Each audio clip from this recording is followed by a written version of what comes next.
Hey everyone, it's Michael GoosebumpsFan. I hope you're doing well today. I'm back in my old recording area it's nighttime. I have to have some light. I wanted to go ahead and get these two reviews, maybe possibly three, out of the way tonight because I don't want to forget all the details of certain things that I saw. This review might be a little bit more lengthy, but it is spoiler-free. For anyone who wants to read the book and wants to watch the episode, you won't have anything big spoiled for you, but I will talk about a couple of comparisons that actually matter sometimes between the episode and the book here. Of course, this is a Goosebumps episode review from yours truly, and this is for a book that I just reviewed yesterday that I loved. I thought it was so solid. It was not perfect. It was not perfect by any means. Really good book, though. I really enjoyed this one. Essentially, there's an old classic series book that was adapted into a couple of, well, it's a two-parter TV episode adaptation for the old Goosebumps TV show called The Werewolf of Fever Swamp. This is my DVD that I've had since I was a very young kid. If you've ever seen some of my collection of DVDs that I talk about, like Night of the Living Dummy 3 or The Haunted Mask 2, when I've reviewed both of those episodes, I showed you my DVD copies of those that I've had since I was a kid. I got those about the same time as I've had this, same thing with How I Got My Shrunken Head, that particular DVD release.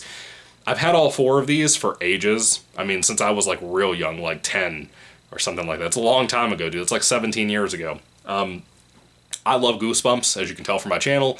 I really enjoyed Werewolf of Fever Swamp. However, I kept thinking in the back of my head, even though it had been like 10 years since I had watched this DVD with my cousins over at my grandparents' house in another part of Virginia, we all grew up loving Goosebumps, mainly me. We all grew up loving Slappy and Ventriloquist Dummies because of Slappy. It was a fun time. We had good times because of that. We loved Halloween and haunted masks and stuff because of the haunted mask.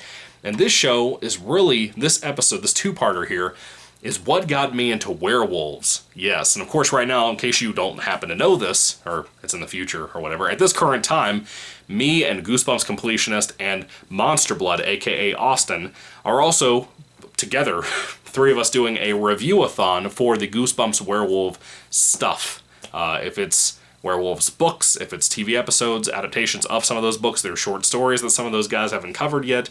I've covered pretty much all the short stories as far as I know. There's comic book adaptations of Fever Swamp. There's a new IDW comic that just came out like in the last couple of weeks that was a sort of semi-sequel to Werewolf of Fever Swamp. It's called Secrets of the Swamp, in case you want to check that out, or Secrets of Fever Swamp, in case you want to check that out as well. IDW has not been hitting a lot of home runs, so I don't know how good that's going to be. I haven't read it yet. Anyway, Goosebumps, The Werewolf of Fever Swamp, this two-parter, it is Season 1, Episode 18 and 19, which kind of surprised me. I didn't realize this was made in Season 1. That kind of is a little bit mind-boggling. This came out, both episodes, on May 17th, 1996, so I hadn't even turned 2 yet when this came out. These are 22 minutes apiece for either episode. In total, it makes it about 44 minutes or so. Surprisingly enough, this episode has one of my favorite actors of all time. I know a lot of people don't really talk about this guy. He's in a bunch of stuff you've probably seen. If you're a fan of my channel, it's very likely you've seen him in a bunch of other stuff too. His name is Brendan Fletcher. He plays our main character, Grady, who is the new kid in town. He and his family just moved into a new house out in the woods. His parents are scientists. They're doing kind of an experiment with some elk from South America, according to the book. I don't think they said that here, but they're doing experiments with these elk, or these deer, whatever, to see how they would do in like a swampy type area once they release them out into the swamps. And they have them in kind of like a pen in their backyard, like a bunch of chicken wire type of fencing. And I was surprised to see that in here. I feel like it's probably expensive to rent deer, you know, and they have them here, so that was kind of odd to see that here. But Brendan Fletcher, I love this guy. I've always enjoyed his work. Of course, I remember seeing him here. Of course, I didn't realize it was him because he has longer hair. I'm used to seeing him with very short hair. He's in a lot of great stuff, dude. He's in Open 24 Hours, which is about a girl that works at a gas station for her first ever shift, for night shift, and she's kind of by herself, and it's creepy movie, dude. Really good there. That's a more recent thing he's done. He did the 3 Rampage movies, which are like public shooting movies, like terrorist attack movies, and he's phenomenal there. It's probably his best performance I've ever seen him in. He also was in Freddy vs. Jason, which I love as well. Love him there. He actually had to show his butt in that movie. It was a little funny and odd at the same time. I've seen this guy in a billion things over, dude. I love Brendan Fletcher. I think he's such a fantastically talented actor, and I really like him as Grady here, too. I think that he really brings something to this role, because oddly enough, by the way, this is directed by William Fruitt, who directed a lot of my favorite episodes that I talk about here. He also directed the horrible Barking Ghost episode I just reviewed a couple of days ago, about a week ago. William Fruitt typically he and Timothy Bond both are kind of the lifeblood of the Goosebumps TV show and really made it what it was by reputational status, I would say. And William Fruet has done things like Revenge of the Lawn Gnomes. I think he did Haunted Mask Part 2, I believe. It was either the first one or the second one. I think it was the second one, though, because I think Timothy Bond did the first Haunted Mask, which is the first ever Goosebumps episode.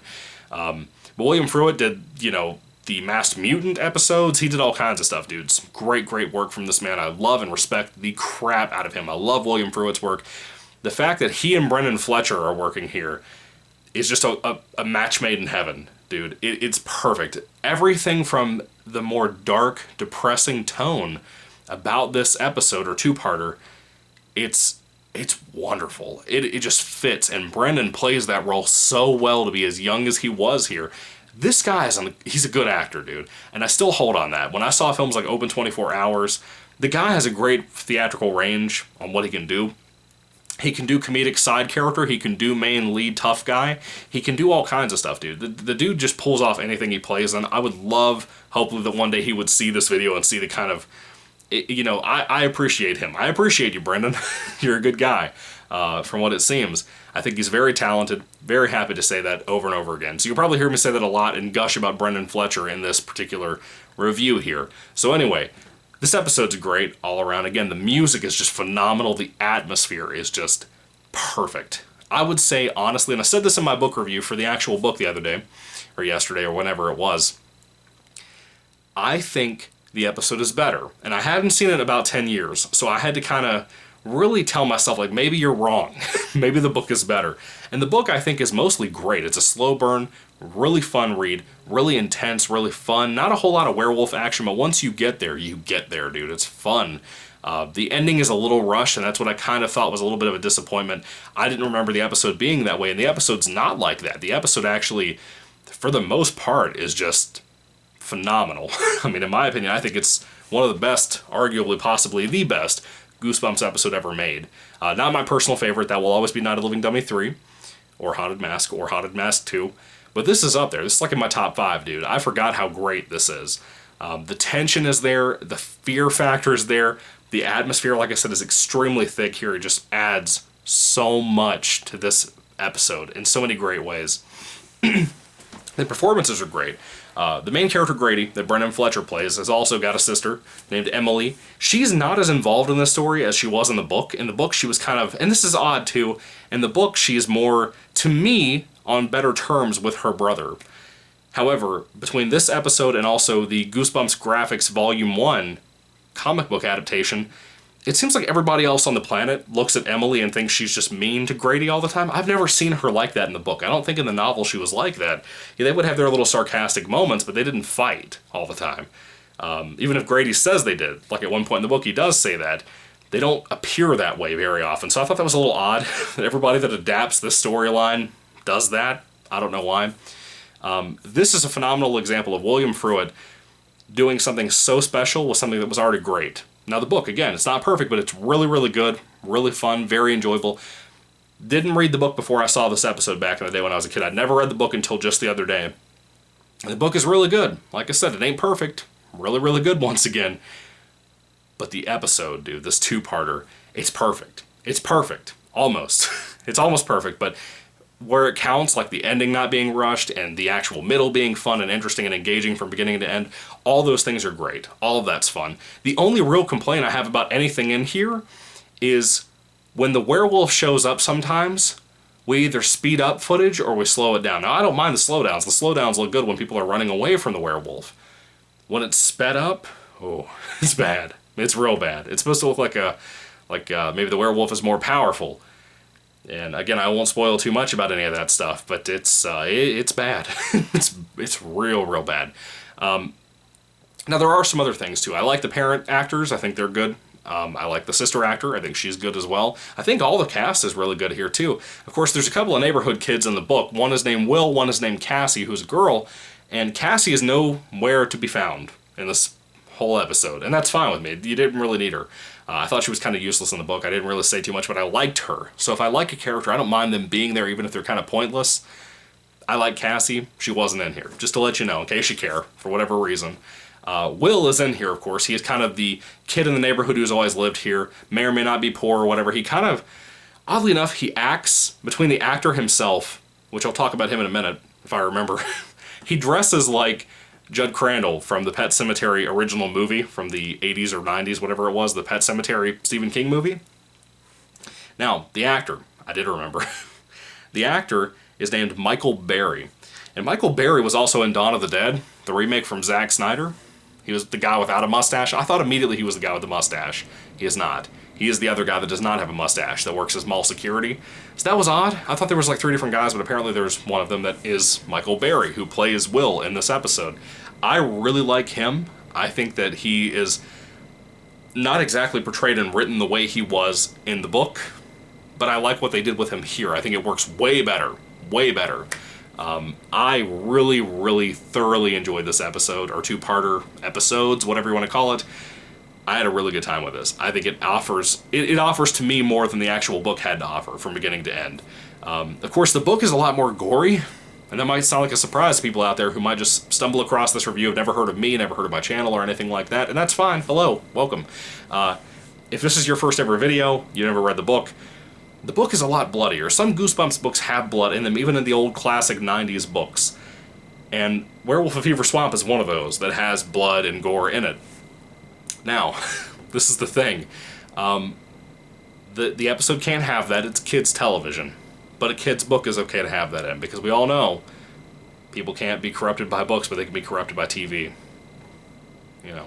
People always argue over this. I think it's odd that people would rather their kids read adult books and adult fiction like Stephen King stuff, but I feel like they could learn worse than what they would see on TV or like HBO. You know, I don't know. I just think it's a point to make in the conversation of this whole, you know, whatever we're talking about there. There are some cool things in here that I thought were really fun. Of course, there's at one point the camera cuts and kind of fades in from one scene to another, and we go in like Grady's bedroom. There's like a skateboard. It has the picture of the old Tim Jacobus cover of The Haunted Mask on the actual skateboard. That was pretty cool. I was like, that's The Haunted Mask in Goosebumps. That's... What? I think somebody said somewhere in one of these episodes around here, I might have missed it whenever I reviewed it. Maybe I missed it all entirely because I haven't read or haven't watched all the episodes.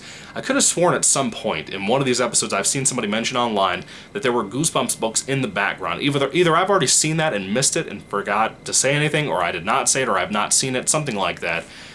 But, you know, even so, the Haunted Mask is like a picture in here on the bottom of a skateboard. It kind of reminded me back in the day when we used to have like Dragon Ball Z skateboards. You know, they have like the commercials on VHS tapes with the guy talking super fast with all the different toys and little tiny bicycles like that big that you could ride with your fingers. You know, like it looked like something like that. But I have to tell you, all that dumb joking aside, this is great.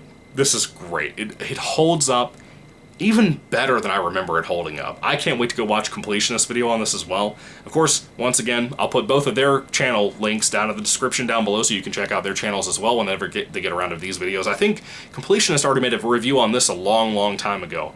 Austin, I don't know if he's going to review the episode, but he is going to review the books at some point. Not individually, but in a big rating type video. So it's going to be pretty cool. I got that information wrong on my previous review for the Werewolf of Fever Swamp book review. So here in the episode review, just letting you know, Austin's going to do that at some point, like his own little rating at some point. He can't really get caught up with us yet because he's already reading Hall of Horrors and making reviews for that. So that's pretty cool.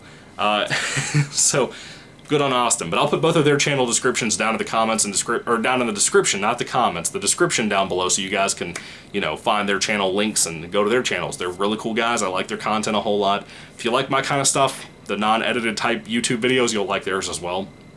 Really cool guys, very down to earth, very genuine from my experience.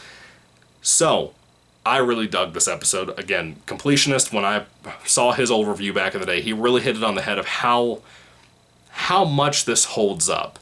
So, for example, like the Werewolf. Goosebumps, when it has a budget, it's phenomenal. Especially in these old 90s series, because they had that charm there that I don't think they could capture nowadays. Night of the Living Dummy 3... even Night of the Living Dummy 2 for that matter, Haunted Mask 1 and 2, when it has a big budget behind it, it really pays off, like big time. This is a wonderful example of that. The werewolf himself, I think, is fantastic looking, in my opinion. They do use a little bit of animatronic stuff there, a little bit of puppeteering. It looks great. There's also people in costume, or a person in costume. I don't know if they had more than one person wear the costume for the werewolf or something, but that looks great in my opinion. I really like that. There's no day for night shooting, which you see all the time in low budget productions, especially in the 90s kids TV zone, and this is one of those shows that did that all the time. I complained about that in The Barking Ghost. The Barking Ghost episode did this constantly. Just really, it was so low budget and so terrible that they did day for night shooting to make it cheaper to shoot. They don't do that in this episode. From my knowledge, from what I could tell, it didn't look like that at all. It looked like actual either dark nighttime sets that they had built, or like actually shooting out in woods, which is complicated, very complicated sometimes. This is great. It's great. I love the mist floating around. It's very goosebumpsy. It's very scary and eerie. There's a couple of jump scares in here. If you have a younger kid, this might not be the one to show them. I'm going to be honest with you. There are some Goosebumps things that are not meant for the younger parts of the audience just yet. Just yet. This one is actually kind of tense. This one is actually kind of scary. It might not have any blood in it, but the book does. So this is one of the ones I'm like, if you're a parent and you're getting your kid into Goosebumps for whatever reason, be careful about some of the stuff you show them.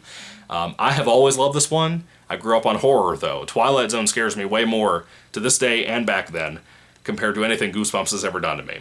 As creepy as Goosebumps can be, Twilight Zone always got to me more.